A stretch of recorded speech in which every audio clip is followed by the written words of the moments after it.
भारतीय काँग्रेस कमिटीचे सचिव, महाराष्ट्राचे सहप्रभारी आदरणीय कुणाल चौधरीजी यांनी विस्तृत माहिती आपल्याला या कार्यक्रमाच्या संदर्भात दिली।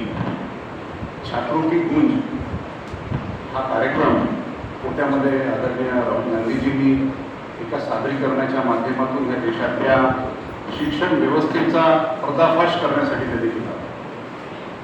जी अव्यवस्था शिक्षण क्षेत्रामध्ये सध्या सुरू आहे, पेपर लीक असेल, खाजगीकरण असेल की मोठ्या प्रमाणात खाजगीकरण सुरू आहे, सरकारी विद्यापीठं बंद करण्याचं काम मोठ्या प्रमाणात सुरू आहे, खाजगी विद्यापीठं मोठ्या प्रमाणात सुरू झालेले आहेत। अशा स्थितीमध्ये सर्वसामान्य कुटुंबामध्ये जो प्रचंड भार येऊन राहिला तो शिक्षणावरचा होता। शिक्षणावरचा जो खर्च आहे तो आता असह्य होत चाललेला आहे। आणि दुसरीकडं ज्या परीक्षा आहेत त्या परीक्षा सुद्धा ट्रान्सपरंट पद्धतीनं घेतल्या जात नाही, पेपर लीक होऊन राहिला। नीटच्या परीक्षेचा पेपर आपण बघितला की दुबार सर्व विद्यार्थ्यांना द्यावा लागला आणि त्याची परिणिती अशी झाली की अनेक विद्यार्थ्यांनी आत्महत्या केली। आपल्या नागपूर शहरामध्ये सुद्धा 2 विद्यार्थ्यांनी आत्महत्या केल्या, त्या तणावातून केल्या।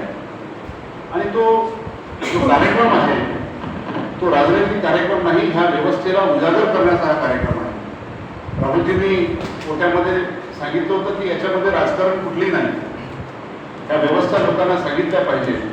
आणि म्हणून काँग्रेस कमिटीच्या माध्यमातून हा कार्यक्रम लोकांपर्यंत पोहोचला पाहिजे, लोकांसोबत संवाद झाला पाहिजे आणि शिक्षणातल्या ज्या अव्यवस्था आहेत त्या लोकांपर्यंत पोहोचवण्यासाठी नागपूर शहर जिल्हा काँग्रेस कमिटीच्या माध्यमातून नागपूर शहरातील सर्व प्रमुख बाजारपेठा, प्रमुख चौक आणि ज्या खाजगी ट्युशन क्लासेस आहेत त्याच्यासमोर विद्यार्थ्यांना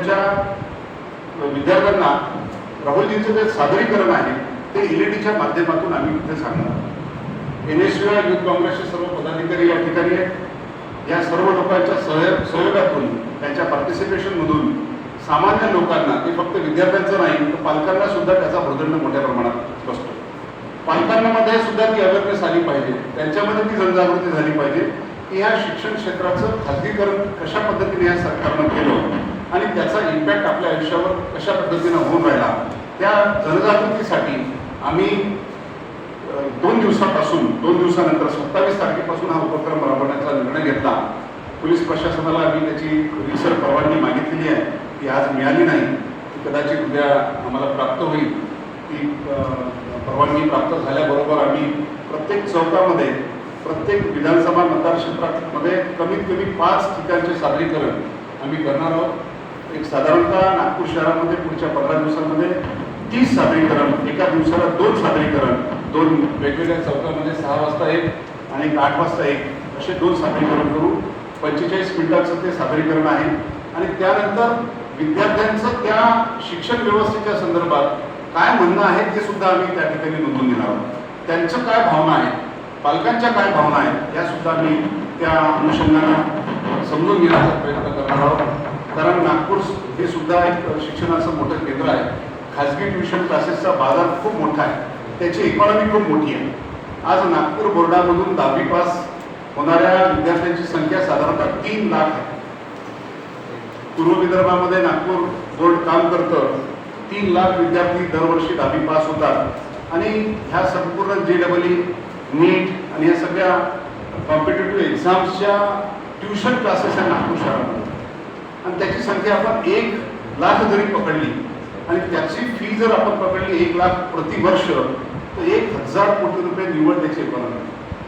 आणि नागपूर शहरामध्ये महानगरपालिकेच्या शाळा बंद पडून राहिल्या, जिल्हा परिषदेच्या शाळा बंद पडून राहिल्या, विद्यापीठाच्या पेपर लीक होऊन राहिलं, बोर्डाचा पेपर लीक झालं, आमच्या NSUIच्या विद्यार्थ्यांनी आंदोलन केलं, नीटच्या परीक्षार्थीचं सिग्नेचर कॅम्पेन केलं तर पोलीस त्या ठिकाणी त्यांना अडवणूक करून राहिली, त्यांच्यावर काल हमला सुद्धा झाला। म्हणजे आम्ही जनजागृती करायला गेलो तर पोलीस प्रशासनाच्या माध्यमातून त्या विद्यार्थ्यांवरती, युवकांवरती दबाव टाकला जातो आणि आपण त्याच्यामध्ये कुठल्याच पद्धतीनं सहभागी होऊ नये ही जबरदस्ती पोलीस प्रशासनाच्या माध्यमातून करून राहिलेली आहे। त्यामुळे जन आंदोलनाचं स्वरूप ह्या संपूर्ण व्यवस्थेचा पर्दाफाश करण्याचा निर्णय अखिल भारतीय काँग्रेस कमिटीने केला. त्याची सुरुवात आम्ही नागपूर शहरातून करत आहोत आणि 27 तारखेपासून आम्ही साधारणतः प्रत्येक विधानसभा मतदारसंघामध्ये निदान 5 सादरीकरण आपण करण्याचा निर्णय घेतलेला आहे. त्याच्यासाठीची ही पत्रकार परिषद आम्ही या ठिकाणी बोलवली होती.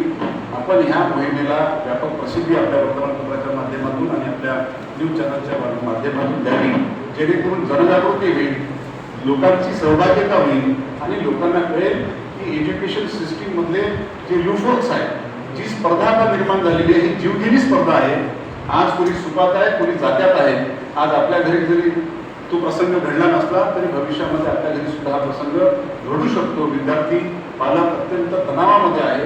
अशा स्थितीमध्ये जनजागृती हेच एक माध्यम आहे आणि ह्या जनजागृतीच्या अभियानाला आपण सर्व लोकांनी सहकार्य करावं ही विनंती करण्यासाठी आम्ही आज आपल्या सर्वांना या ठिकाणी निमंत्रित केलं. आपल्या सगळ्यांचं या ठिकाणी आभार मानतो. कोणाचे काही प्रश्न असेल